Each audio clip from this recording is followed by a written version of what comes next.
What's up, guys? Hoarder here, and I'm excited to be bringing you a video on a brand new upper level metal detector that just came out on the market. Now, you may have seen me do a video of the prototype 2 months back, and at that point I didn't want to show you the settings and the buttons and the customizations because it was a prototype and I didn't know if the final product would be different than the one I was showing you. But you know what? The final product is now out. They are shipping it all over the world. So if you're getting one, or if you're thinking about getting one, I want to go over the hardware, I want to go over the settings, I want to go over every single button, so when it arrives at your door, you'll know just what to do so you can get out and start finding some treasure. So let's jump right in to the brand new waterproof, noise canceling, simultaneous, multi-frequency metal detector by Nokta Legend.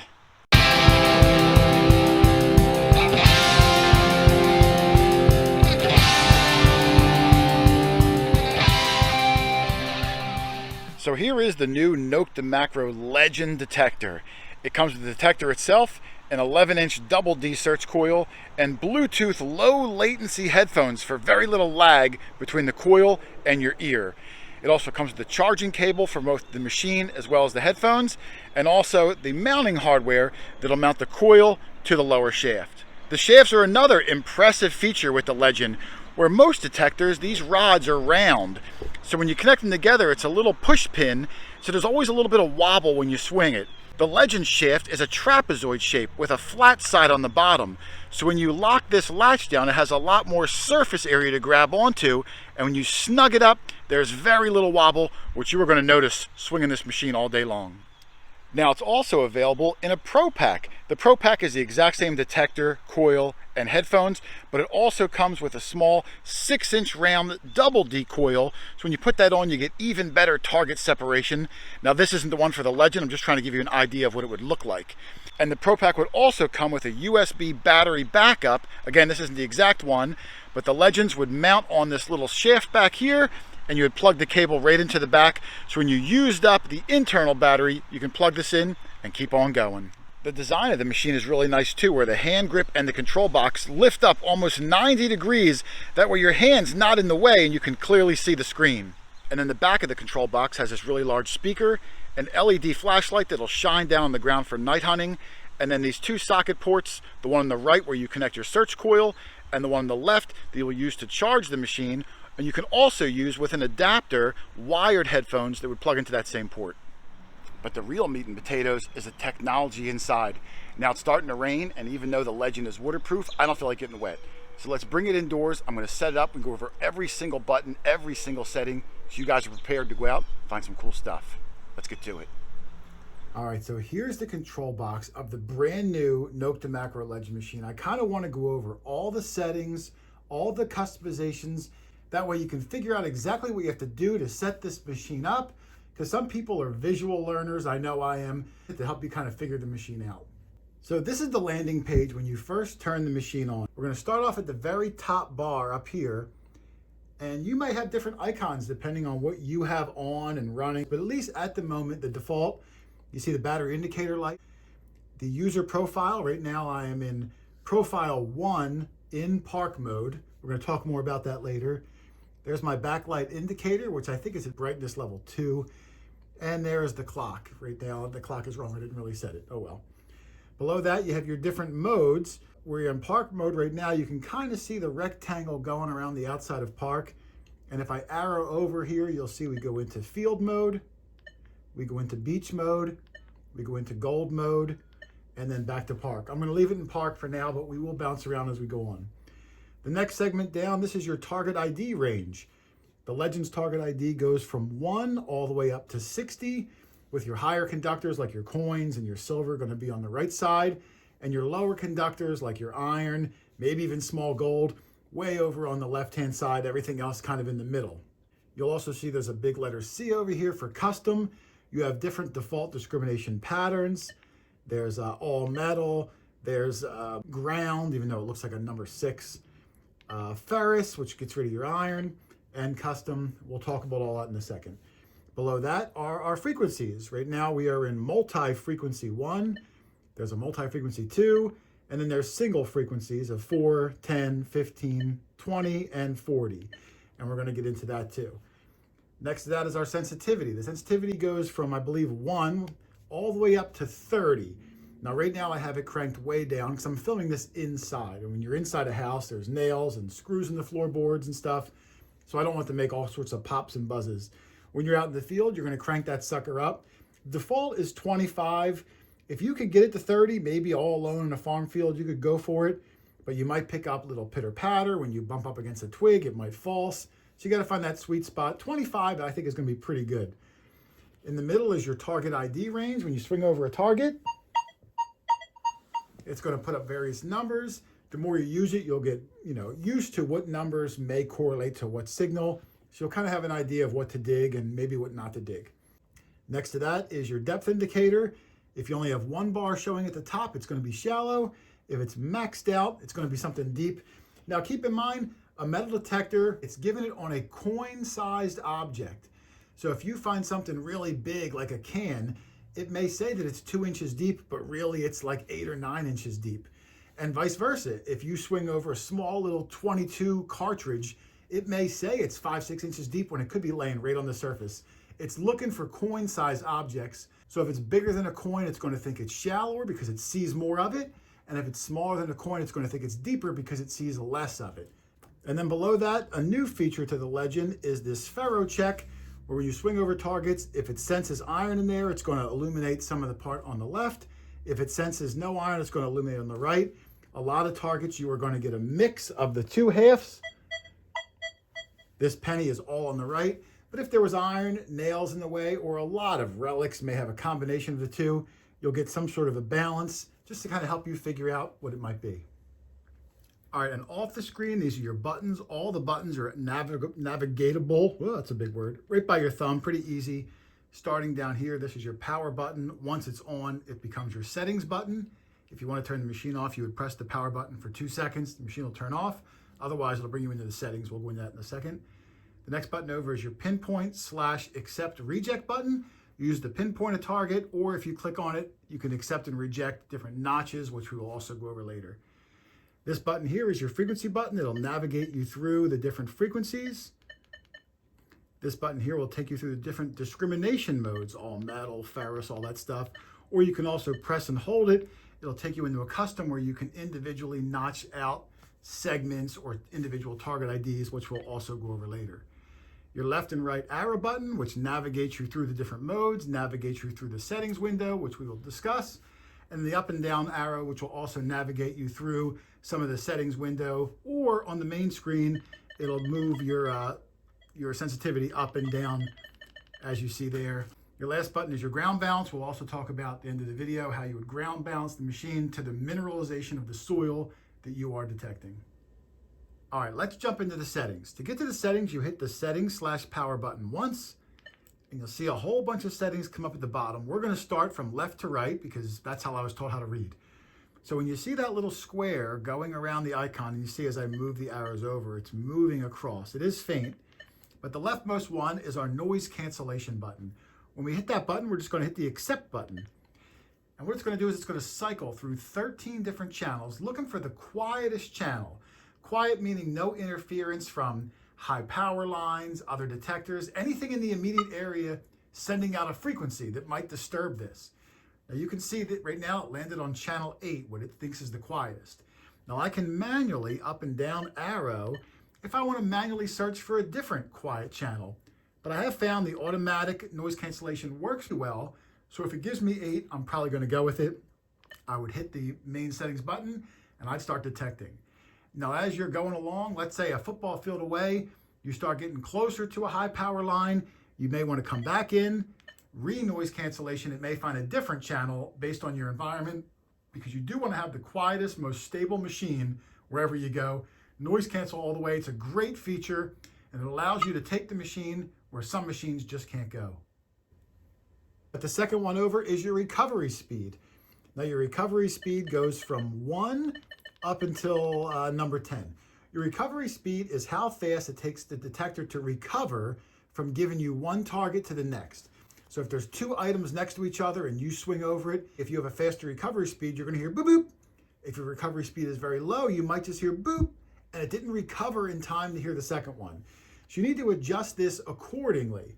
Now, you think, oh, why not just always run it on 10? Well, the higher your recovery speed, the less depth you're going to get. The lower your recovery speed, the more depth you're going to get, but it's going to take more time to recover. So default option is 5, and I will start it at 5.2. You may need to change that up or down depending on where you're hunting, how infested it is with targets for you to fight your way through, but it's a great setting to be able to manipulate as needed. All right, we'll arrow over again. Our third target is our volume. Pretty basic. Your volume goes from 0, which is mute, all the way up to number 6. Now keep in mind the volume will go through your headphones, and those headphones are nice, tight fitting. So 6 is going to be really loud. It's going to blow your earballs out. So I would recommend maybe starting at around 3, swing over a target, and gradually move it up. All right, the next icon over are your tones. This is a very involved icon with submenus to it, so you might want to pull up some popcorn, and we're going to dive into that. You'll see when I get on tones, a whole second submenu opens up. And in order for us to access that, you'll see this little plus arrow that kind of looks like the up arrow. So we're going to hit the up arrow, and now we're going to interface with the submenu. Now you'll see there's 4 different icons of a little music note and then 2 different notes. These are all going to affect your tone. The first one that has 1, 2, 3 next to it are the number of tones you're going to hear. Right now I'm in 4 tone. So depending on what I swing over, I could hear one of 4 different tones. I could also make it 1 tone. Now everything I swing over is going to sound exactly the same, a nail or a half dollar. 2 tones will give me 2 tones, 4 tones, 6 tones, or 60 tones. You can manipulate them though. I can bring the 6 tone and make it a really long one and essentially have 5 tones. I'll show you how to do that in a second, but the first one are your number of unique tones. If we arrow over, our second unique tone sub-feature is your tone volume. Now your tone volume is going to be affected by the number of tones that you're in. So if I up arrow in tone volume, you'll see that right now I have, this is my first tone, my second tone, my third tone, my fourth tone. Oh, I must be in 6 tone. Hold on, let me go out. I put it over in 6 tone. Let me drop it down to 4 again. All right, so now I'm back in 4 tone. So this is my first tone. Any target that rings up 1 through 11 is going to give me that specific tone. Those are my iron tones. I arrow over to the right. It looks like 12 through 20 is going to be my second unique tone, and I can control the volume of that. My third tone, my fourth tone. Now I like my first tone, my iron, to be a low volume. I want to hear the iron, but I don't want it really loud, but I want to know it's there. 2 is a good volume.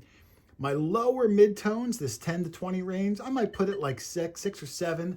I want to hear them, but not like my upper mid-tones and my high tones. I want that max volume so I can hear them. And again, depending on how many tones you're hearing, you may have more segments that you can play with the volume. Now, if we accept that, we arrow over one more time. This is our tone pitches. This is going to be the pitch, the sound that tone makes. Now, same thing. I'm in 4 tone right now. So if I arrow up, I'm going to have 4 ranges to play with. So this first range, if I hit the up arrow, you're going to hear the pitch changes. So that's the sound that I'm going to hear. I can adjust it up and down wherever I like. I would arrow over, go to the second tone range. Same thing. All the way across the board. If I was in 6 tone, I would just have more segments. Same thing, I'm adjusting the sound, the pitch, up and down of that individual tone. And then the last one over here, let me accept that. The last one over here, this is my tone breaks. Now that's the range of how many target IDs are going to fall into that particular zone. So if I arrow up within the tone break, you'll see my first tone, 1 through 11, my iron. What if I say, look, I want more things to fall into that category? I can up arrow, and now I'm making that first zone with the set volume and the set pitch that I made it. Now it's going to go up to 17. Or I can lower it down and say, I want to shrink that. I only want the first 4 segments, and then I want to go on to the next segment. You can customize the range of targets that are going to fall into that sound. Then you can arrow over, this is my second segment. I can open that up, lower it down, whatever I want to do. Sorry, I'm hitting the wrong button. I'm at a weird angle. I left the whole screen. There we go. Same thing, third tone, third segment, fourth segment. I adjust them as needed. Now, back down here, if I change this over to, let me come back down and accept that. If I change my 4 tone to, let's say, 1 tone, if I'm in 1 tone, well, you'll see now the tone break is totally grayed out because the whole thing is just 1 tone. There are no breaks for me to adjust it. If I move up to 2 tone and I come over the volume, I only have 2 segments because I only have 2 different tones I'm working with. And if I come over to the pitch, same thing. And if I come over to the tone break, same thing. It won't even arrow over because it's just saying this and then everything else. So your tone pitch, your volume, and your tone breaks are all based on the number of tones you selected. And once you do it, you can save all that in the custom profile, which we're going to get to in a second. The last two icons over here are your threshold. If you come over to the threshold, let me save that. Come over to threshold. Threshold is a detector will make a constant hum in the background. And as you swing over something, there'll be a break in that hum. You're almost listening for the absence of a sound rather than a sound. I'm going to turn it up so you can hear the threshold. So that's the threshold. You're hearing pops and stuff because I'm inside and it's on the floor. It's picking up nails and screws.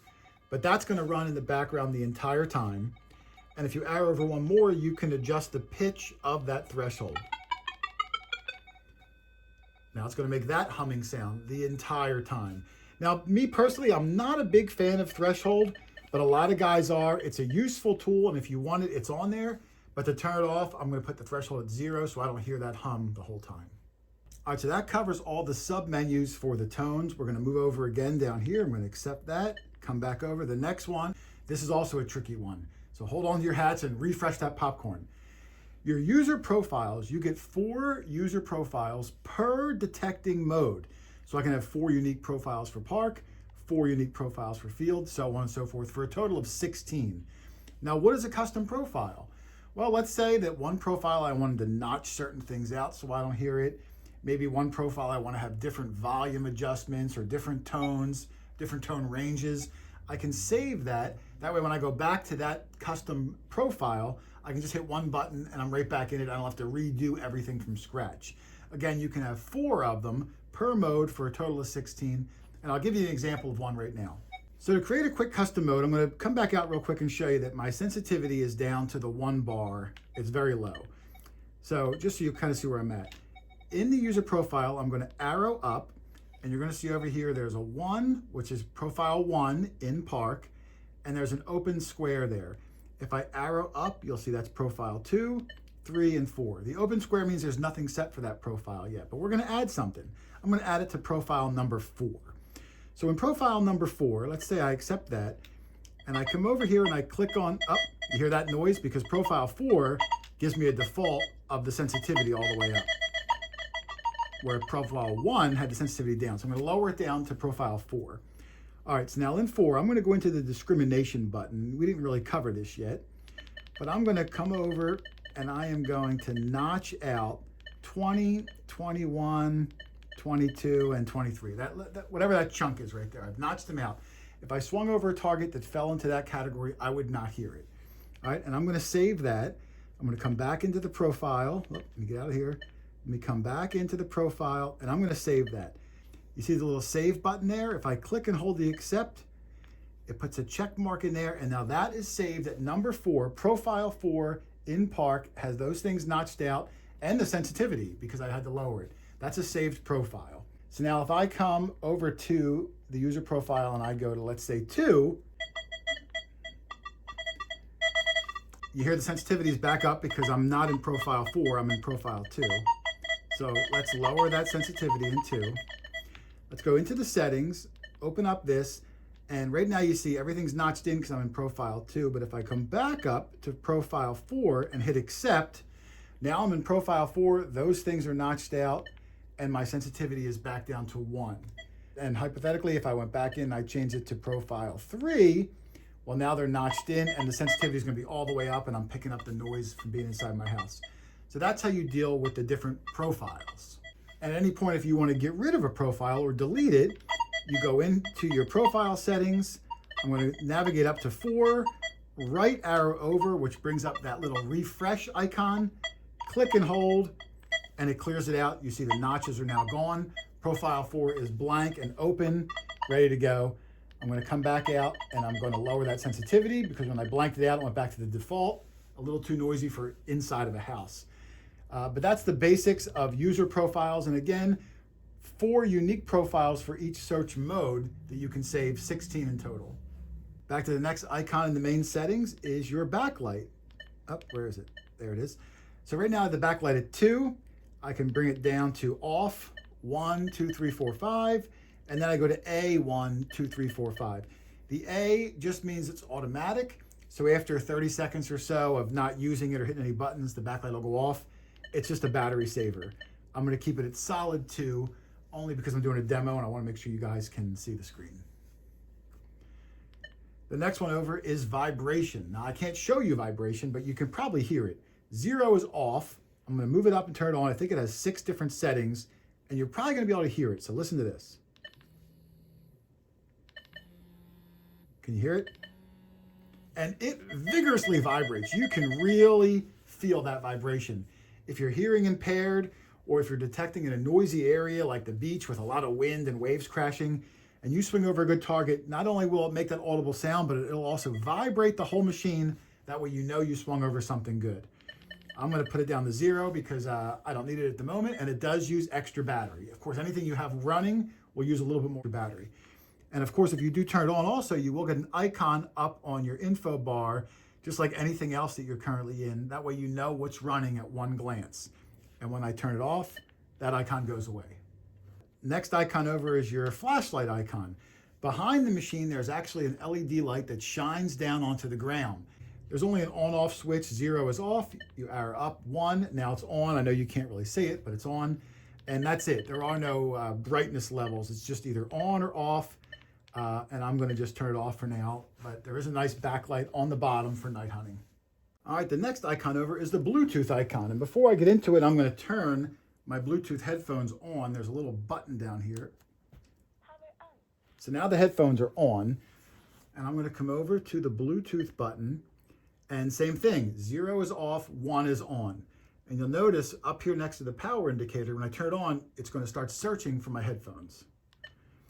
All right, so now you see it blinking. It's looking to pair with a pair of Bluetooth headphones. And it usually finds them just within a few seconds. All right, now it's nice and stable. So it's connected, and if you look next to it, there's a small icon of Bluetooth and a really tiny LL, which stands for low latency. The wireless headphones that come with the Legend are low latency, which means there's very little lag between the coil and throwing it up to your headphones. Now you can use your own Bluetooth headphones, but I do recommend you get low latency ones. Low latency is where to go, and the Legend comes with headphones, so you really have no excuse. All right, the next icon over is your system clock up in the corner. Again, whenever you see that plus arrow, that means there's a sub-menu. So I arrow up, and now I'm interfacing with the clock. The first thing I do, you see it's 12 or 24, which is either a 12-hour clock or a 24-hour military clock. I arrow over, this is my hour. I arrow over again, this is my minutes.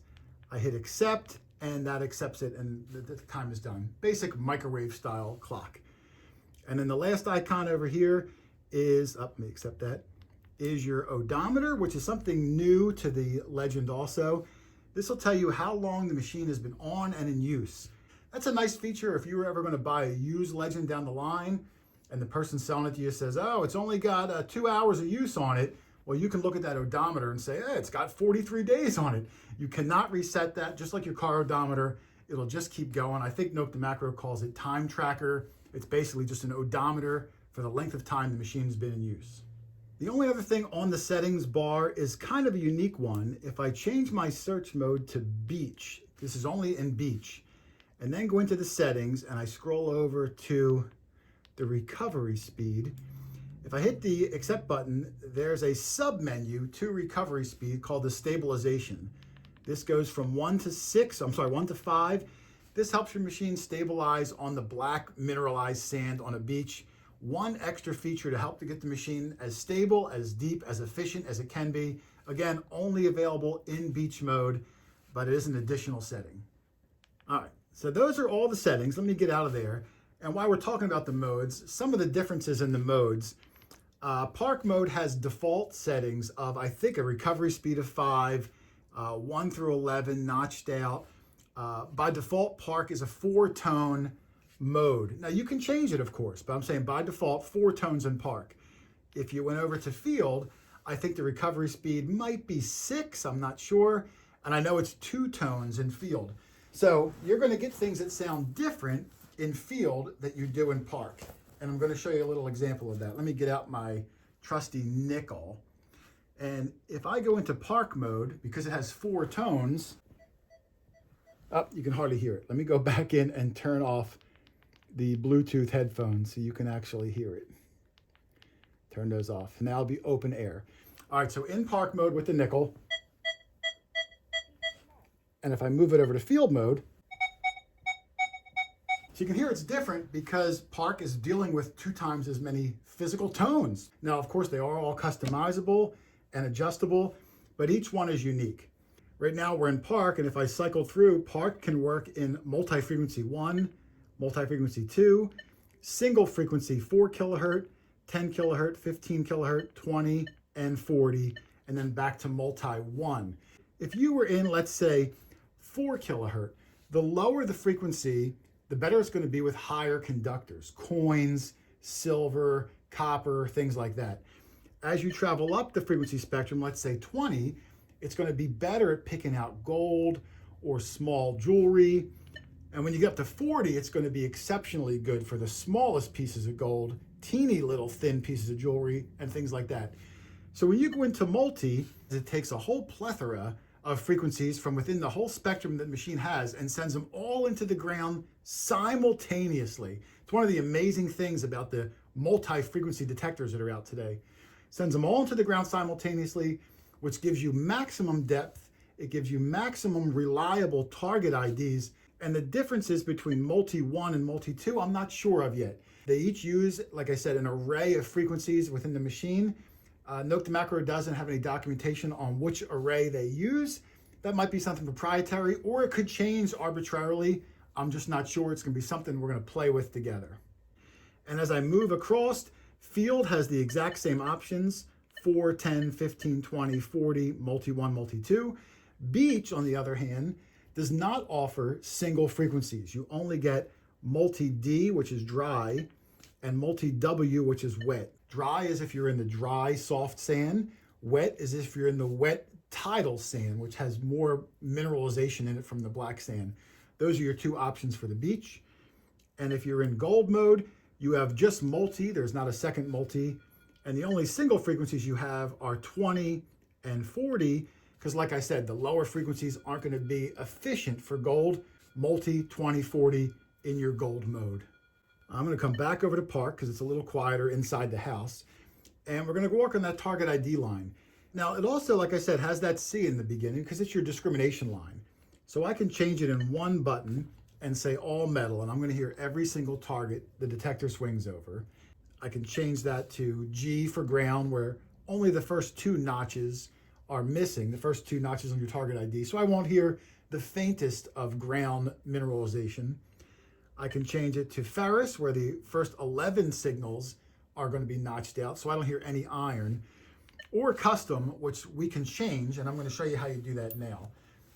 Now, there's 2 ways that you can notch out items on this detector, and I'm going to use the same nickel again because it's a good example. I'm going to bring the sensitivity up a little bit. Again, I'm in the house. I don't want to bring it up too high. If you're swinging over a target,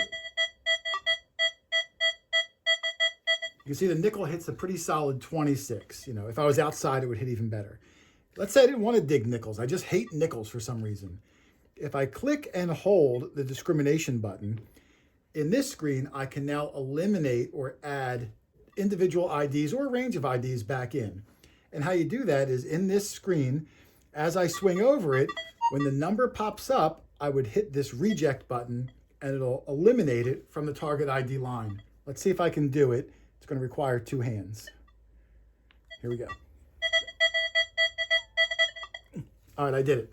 So you can see number 26 is now notched out. I will not hear anything that hits on the 26. Now, if I want to bring that signal back in, this is where it gets a little tricky, and I'm going to show you a trick that I found. In order to bring it back in, you have to hit and hold the discrimination button and use the arrows to come back over. And I'm trying to arrow over, but can you see that every time it picks up some sort of noise, and I'm in the house, so it's really showing it, when it picks up a signal, it automatically jumps back the little cursor. So it's almost impossible for me to accurately get over. And if I try and it jumps, oh, I think I got it. Well, nope, I eliminated something else by accident. So the best way to do this is before you even attempt it, lower your sensitivity all the way down. Even outside I do this. Then hold down your discrimination button. Now it's not going to pick up anything. I can really get pretty specific with it. There's my nickels back in, come over, put that back in. Now everything's backed in because I lowered my sensitivity. Then I will get out of that screen and put my sensitivity back up. But that's how you eliminate individual IDs, or you can keep going along and move whole sections of IDs. Same way, you hold the button down, come over, get rid of that, get rid of that, get rid of that, like I showed you in the user profile. So that kind of covers all of the settings. The only things I didn't touch on yet are the last of the buttons. This is your ground balance button. It's the same on almost every detector. You'll swing your machine over a quiet piece of ground where there's no signals coming up. You'll press your ground balance button. It's going to put it into this mode. You're going to pump your coil up and down for about 5 or 6 seconds, and your machine's going to check the ground mineralization and try to find the most stable thing that it can run on. I kind of think of ground balance as like the pH level of your dirt. It's looking for just the right one to offset the mineralization to only give you the good targets. And after it finds it, you can, of course, manually change it by up and down arrowing. And a cool feature on this is it also has a ground balance tracking. Once you get your number, either letting it do it automatically or manually adjusting it, you'll see it puts the ground balance icon up at the top. And if I hit the accept reject button, you see it puts my ground balance tracking icon next to it. So now, even though I ground balance at, let's say 7, as I'm detecting and I may swing over different soil a football field away, it's going to track the ground balance and adjust the ground mineralization as I go to always keep the machine optimized. If I in the ground balance button, if I hit the pinpoint, it'll turn off the tracking, and then I can re-ground balance again if I need to. And I kind of want to touch on the Ferro Check a little bit also, and show you an example. I got a screw in my hand, which is going to come up as a ferrous target, and a dime, which is going to come up as a non-ferrous target. Now, right now I'm in custom mode with the top 11 segments notched out, so I probably won't hear this because it's going to be a ferrous target. So I'm going to have to change this over to all metal, so everything's notched in. So let's see what the screw comes up. The screw comes up a 5/6, and you're going to see I have full bars on the Ferro Check side and no bars on the non-ferro because it's just a ferrous target. Subsequently, if I ran the dime over, I have full bars on the non-ferrous side, no bars on the ferrous side. So it kind of gives you a little bit of information as to what your target might be. But what if these things were really close together, or even worse, in the hole on top of each other? Well, let's run over it and see what happens. You can see I still hear the dime, but you see a little blip or two of ferrous showing up on the detector. Well, it sees mostly dime, but it does see that ferrous screw coming through. So the ferrous indicator kind of helps you determine that there is some sort of ferrous material in the hole. But like I just showed, does that mean you wouldn't dig it? No, you're still going to try to use both in conjunction with each other. But the ferrous indicator kind of helps you determine if you're only coin hunting, well, maybe you don't dig it. But if you want to try to find some interesting relics, or in scenarios like this, you're going to have to dig even if it comes up, if you're getting a good solid target on the other side. Play with it. It's a new feature. We'll see together how well it works out. And lastly, we're going to go over the pinpoint button. On the Legend machine, you have to press and hold the pinpoint button down.